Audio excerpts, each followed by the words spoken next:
जय माता दी। आज तो लगी थी सुबह 3:30 बजे। आज है 9वीं, तो मैं कर रही हूँ कन्या पूजन की तैयारी।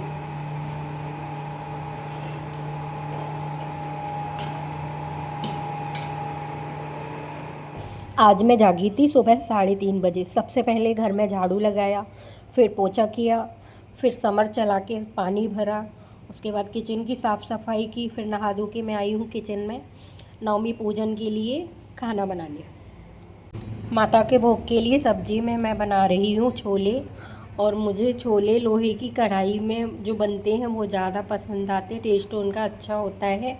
आप भी कभी ट्राई करना।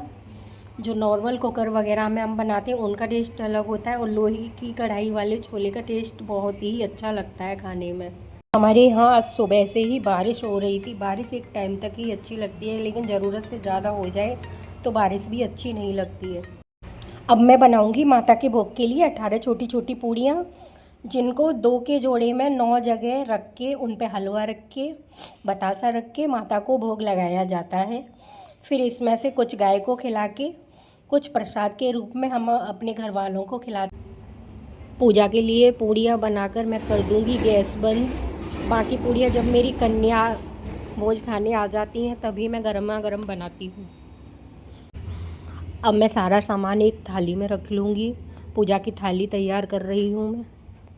ये माता रानी के लिए रख लिया है मैंने श्रृंगार का सामान। बाकी का पूजा का सामान मेरे मंदिर के पास है, वहाँ से रखूँगी मैं। यहाँ से धूप, रोली और ये कलश पे से नारियल उठाऊँगी मैं। इस पे जो कलावा होता है उसको निकाल के, हमारे घर में कोई भी इसको अपने हाथ पे बांध सकते हैं, इसको यहीं रखना होता है। चुनरी निकाल के नारियल को मंदिर में ले जाऊंगी। सुबह नहा धो के बाल धो के मैंने सिंदूर नहीं लगाया था काम की वजह से, तो अब मैं खुद भी थोड़ा सिंदूर बिंदी लगा के तैयार होके फिर मंदिर जाऊंगी, क्योंकि बड़े बुज़ुर्ग बोलते हैं कि सुहागिन स्त्री को बिना सिंदूर बिंदी लगाए मंदिर नहीं जाना चाहिए। ये मैंने साड़ी चेंज कर ली है और थोड़ा श्रृंगार कर लिया है। मैं हो गई हूँ मंदिर जाने के लिए तैयार, और मेरी थाली भी तैयार है। हमारे यहाँ आज सुबह से ही बारिश हो रही थी, तो मैं पहले थाली रख के बाहर देखने जा रही हूँ कि बारिश बंद हो गई हो, मैं तभी मंदिर जाऊँ, क्योंकि बारिश में भीगते ही मुझे छींकें आने लगती हैं। तो अभी ये बहुत हल्की हल्की सी बारिश हो रही थी, लेकिन मुझे मंदिर जाना भी जल्दी था, तो मैं निकल रही हूँ मंदिर के लिए। और ये मंदिर हमारे घर से बिल्कुल सामने ही है, रोड पार करते ही ये मंदिर दिखता है।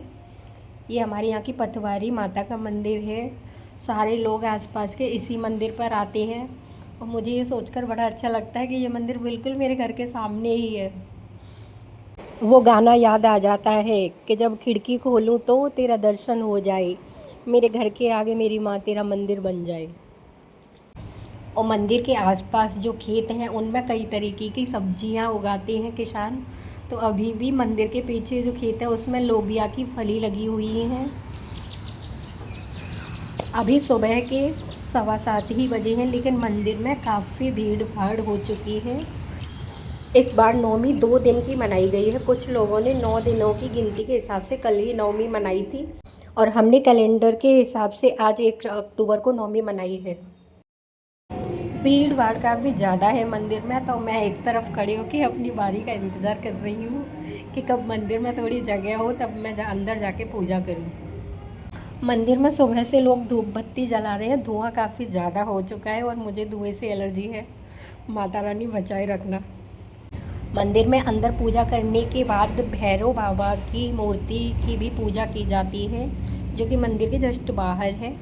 तो अभी हम इसकी पूजा कर रहे हैं। यहाँ थोड़ी हवा चल रही थी, तो धूप बत्ती जलाने के लिए माचिस की तीली नहीं जल रही थी, फिर मैंने ये दीपक जल रहा था इससे धूप बत्ती जलाई।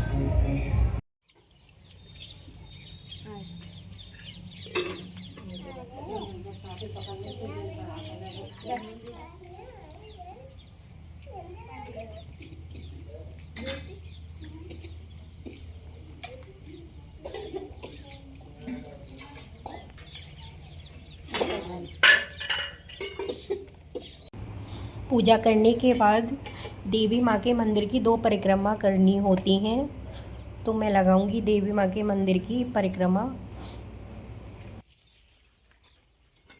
पहले यहाँ एक पुजारी बाबा रहते थे जिन्होंने हमें बताया था कि मंदिर की परिक्रमा करते वक्त कभी भी मंदिर की पीठ को नहीं छूना चाहिए।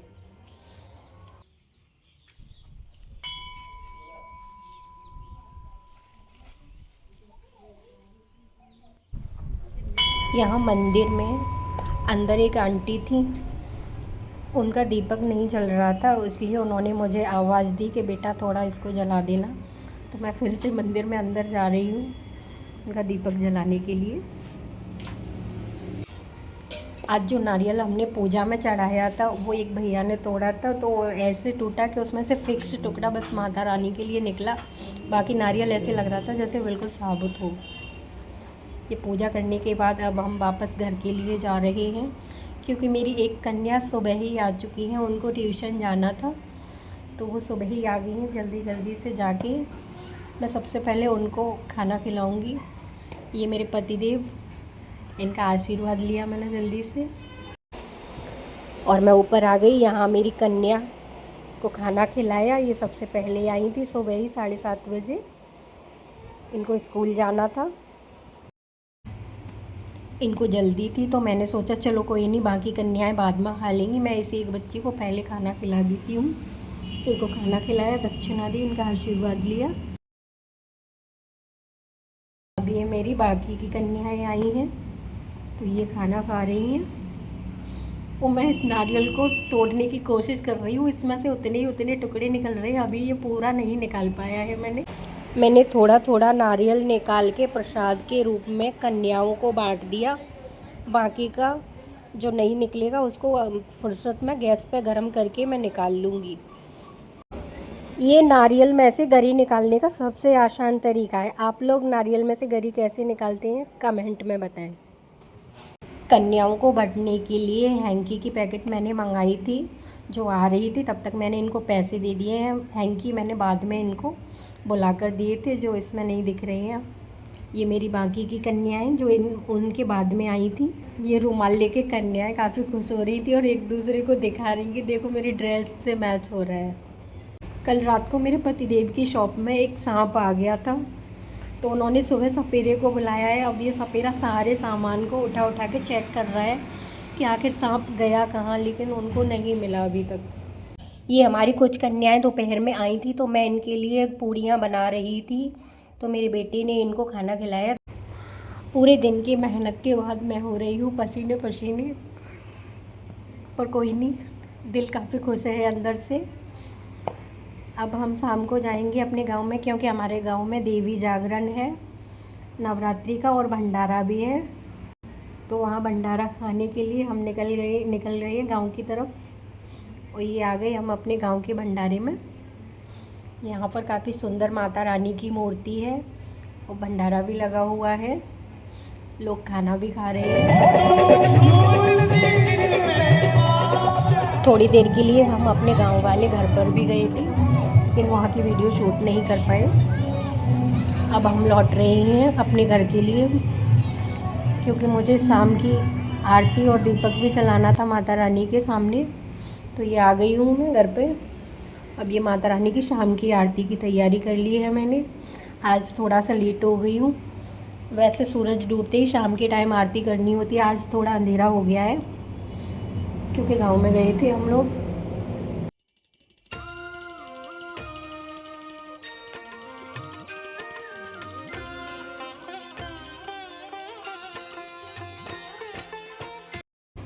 तो फ्रेंड्स, ये था मेरा आज का ब्लॉग। Thanks for watching.